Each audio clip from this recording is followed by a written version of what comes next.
With Nvidia and AMD releasing their new GPUs, you want to get a new graphics card. But which one do you get? The answer is going to depend on your needs and budget. And I'm here to help. Most gamers use a 1080p monitor with a 60Hz refresh rate. This means any frames rendered above 60 frames per second will effectively go to waste. Since most PC gamers don't have a high refresh rate monitor and don't have a ton of cash lying around, Nvidia's GeForce GTX 1060 is a smart choice for most people. The card starts at $250 and is generally as fast as Nvidia's former flagship GPU, the GTX 980. This card retailed for $550 just 2 years ago. The 1060 is a great card for maxing out every PC game at 1080p with playable frame rates. It's also a card that can handle most games at 1440p and VR. If you don't mind slightly less performance to get more bang for the buck, AMD's RX 480 is also a great solution for 1080p. The RX 480 starts at $200 for the 4GB model and scales up to $240 for the 8GB model. It's generally a little faster than 2014's GTX 970, which is the baseline card you'll need for VR. It also costs roughly a third less today. While it's generally slower than the GTX 980, it is faster than it for VR. If you're looking for the most affordable card to get you into VR, the RX 480 is it.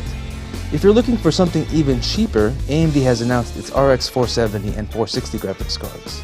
But what if you want to move to the opposite end of the performance spectrum and buy a really badass card? Nvidia recently announced its $1,200 Titan X GPU. Yes, there is already a Titan X card out on the market, but this is a different one that will use the company's new Pascal architecture.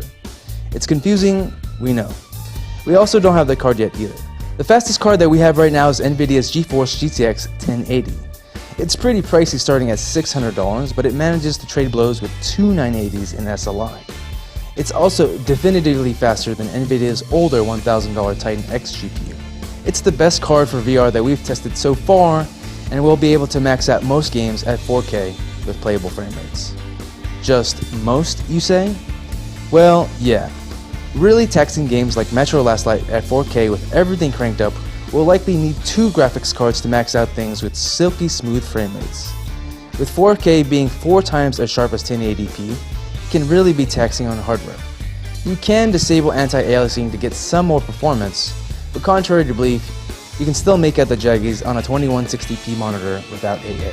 But what if you want high-end performance, but don't have the money to shell out for a GTX 1080? Well, then I'd recommend a GTX 1070.